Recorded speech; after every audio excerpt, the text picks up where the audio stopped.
হাসনাত আবদুল্লাহ, নাসিরুদ্দিন পাটোয়ারি, সার্জিস আলম ইত্যাদি আরো যারা নিজেদেরকে ইরানের সাপোর্টার হিসেবে আপনাদের সামনে নিয়ে আসতেছে, কেন নিয়ে আসতেছে? দেখেন, তারা যে সকল প্রতিষ্ঠানে পড়েছে সে সকল প্রতিষ্ঠানে চান্স পাওয়ার জন্য সাহাবীদের সম্পর্কে ঈমান আনার যে বিষয়, সে বিষয়ে কোনো প্রশ্ন কিংবা সেই বিষয়ের কোনো সিলেবাস থাকে না। সেই জন্য আমি তাদের এই বিষয়টাকে অজ্ঞতা হিসেবে নিচ্ছি এবং তাদেরকে আমি নসিহা হিসেবে এই বিষয়টা করছি। শুধু তাদেরকেই না, আপনারা যারা তাদেরকে ফলো করেন এবং যারা তাদের এই মতাদর্শ লালন করেন, তাদেরকে আমি জাস্ট তুলে ধরছি আমার বিষয়টা। যে বিষয়টা আমি ক্লিয়ার করতে চাচ্ছি সেটা হচ্ছে, আপনি ইরানকে কেন সাপোর্ট করেন?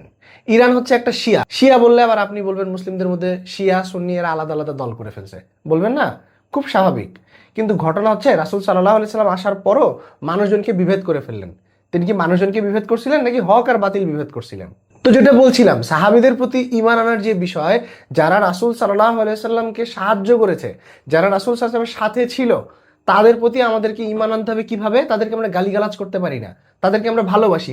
হ্যাঁ, তাদের মধ্যে মতানৈক্য ছিল, তাদের মধ্যে বিভিন্ন সংঘর্ষ হয়েছে, কিন্তু রাদিয়াল্লাহু আনহু ওয়া রাদু আন, আল্লাহ সুবহানাহু ওয়া তাআলা তাদের উপরে খুশি, তারাও আল্লাহ সুবহানাহু ওয়া তাআলার উপরে খুশি হয়ে গেছে। এই জন্য আমরা তাদেরকে গালাগালি করি না, আমরা তাদের ব্যাপারে চুপচাপ থাকি, তাদের জন্য আমরা দোয়া করি, যেমনটা আল্লাহ সুবহানাহু ওয়া তাআলা আমাদেরকে আদেশ করেছেন। ঘটনাটা পাকছে এই জায়গাতেই। ইরানের শিয়ারা, বিশেষ করে আয়াতুল্লাহ খামেনি যিনি মারা গেছেন, তার বই থেকে হুবহু আব্দুল্লাহ মৃধা হাফিজাহুল্লাহ এই উসুলুস সুন্নাহ বইটাতে নিয়ে আসছেন। আলী রাদিয়াল্লাহু তাআলাকে সাহায্য করার মতো কোনো সাহাবী আগায় আসেনি, অন্যান্য সাহাবীরা কুকুরের মতো আচরণ করছে। নাউজুবিল্লাহ, সাহাবীরা কুকুরের মতো আচরণ করছে। এইটা কুফুরি আকীদা।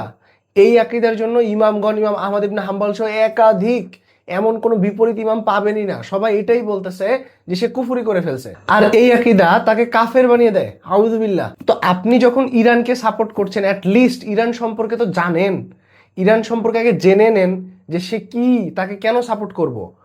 এখন ঘটনা হচ্ছে, আপনি অন্যান্য দলকেও কেন সাপোর্ট করবেন? কেন সাপোর্ট করছেন জানেন? এর কারণ হচ্ছে গণতন্ত্র। আপনাকে ফলো করানো হচ্ছে, আপনি আগে বুঝার চেষ্টা করেন। কারণ আপনি জানেন না দিন, আপনি জানেন আপনার আইডল ওই জার্সি পরে আপনার সামনে এসে বলছে ইরান ভালো, তখন আপনি ইরানকে ভালো মনে করছেন, অথচ তারা সাহাবীদেরকে গালি দেয়, তারা মা আয়েশাকে গালি দেয়, তারা অনেক গোত্র, তাদের মধ্যে রাসূল সাল্লাল্লাহু আলাইহি সাল্লামকে গালি দেয়, আর আপনি তাকে সাপোর্ট করতেছেন। আমার বিনীত অনুরোধ ভাই, আমি আপনাকে আল্লাহর জন্য ভালোবাসতে চাই, এই জন্য বলতেছি আপনি দিন সম্পর্কে পড়েন, জানেন, আপনি মুসলিমদের ঈমান সম্পর্কে পড়েন। একজন মুসলিমের ফরজ বিষয় যেটা, যেটার জন্য আপনি মুসলিম, আপনার আইডেন্টিটিটা তো আপনি জানেন। অ্যাটলিস্ট এইটুকু জানা তো আপনার জন্য জরুরি। আর এই জানা জরুরি কাজের জন্য একাধিক বই আছে, যার মধ্যে বর্তমানে একটা বই যেটা আমি এখন পড়ছি, যেটা আমি রেফারেন্স দিলাম এখান থেকে, সেটা হচ্ছে উসুলুস সুন্নাহ আব্দুল্লাহ মৃধা হাফিজাহুল্লাহর। বইটা আপনারা নিতে পারেন ইনশাআল্লাহ। আর বইটা নেন না নেন, দয়া করে শিয়াদেরকে সাপোর্ট করেন না।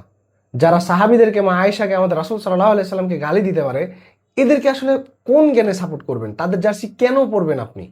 জানেন না একবার, একবার তো জানেন।